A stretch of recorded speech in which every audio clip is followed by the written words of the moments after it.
নবীজি বলেছেন মেশকাম্বরের ঘেরান এত সুন্দর, ওই ঘেরানটাই আমাদের নাকের মধ্যে লাগতেছে। এরে আব্দুল করিম, কোথায় থেকে তুমি এই ঘেরান লাগিয়েছো বলো?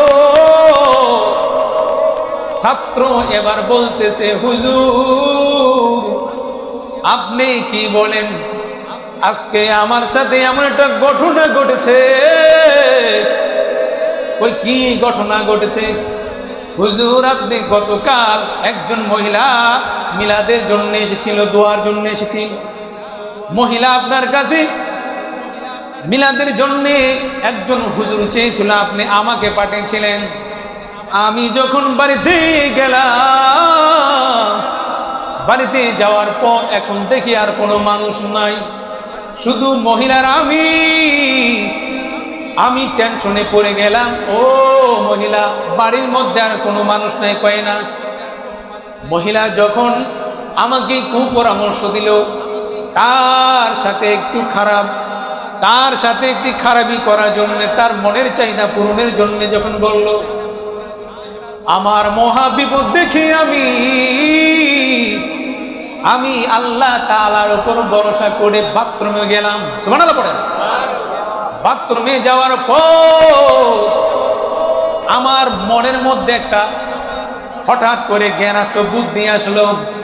আমার মনের মধ্যে বারবার বলে, আব্দুল করিম, এই মহা বিপদ থেকে বাঁচানোর ওয়ালার কেউ নাই, তবে বাঁচানোর মালিক হচ্ছে একজন, তিনি কে? আল্লাহ তাআলা। আমার মাথার মধ্যে একটা জ্ঞান আসলো,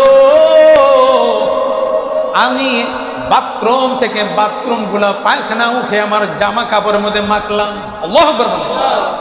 মাখার পর আমি যখন বাথরুম থেকে বের হলাম, হওয়ার পর দেখি মহিলা স্বেচ্ছায় নিজেই বলতেছে, এ আব্দুল করিম, এ মোল্লা, তুই কি পাগল নেই? তোর কি সেন্স নাই? তোর কোনো জ্ঞান বুদ্ধি নাই? বাথরুমে গেলি ভালো, কিন্তু বাথরুম থেকে বের হলি ময়লা যুক্ত, তার মানে তুই একজন পাগল। আমি তোকে স্মার্ট ভেবেছিলাম। যা যা, আমার বাড়ি থেকে তুই বের হয়ে যা। সুবহানাল্লাহ।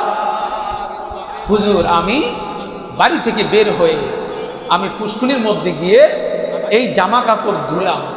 ধোয়ার পরে আমি রাস্তা দিয়ে হাঁটতেছি, আর মনে মনে ভাবতেছি যে আজকে মাদ্রাসায় গেলে আমার ক্লাসমেট ছাত্রগুলো আমাকে ধিক্কার দিবে, ময়লাযুক্ত দুর্গন্ধ, পায়খানার দুর্গন্ধ নিয়ে আসছো। এই ভয়ে ভয়ে যখন আমি হাঁটতেছি, আর মনে মনে আমি এক পা দুই পা করে সামনে আগে চিন্তা করি, কি করা যায়। মনে হয় আমার আল্লাহ তাআলা এই মহা বিপদ থেকে বাঁচিয়ে আমার শরীরের মধ্যে মেশকাম্বর জ্ঞান দিয়েছে।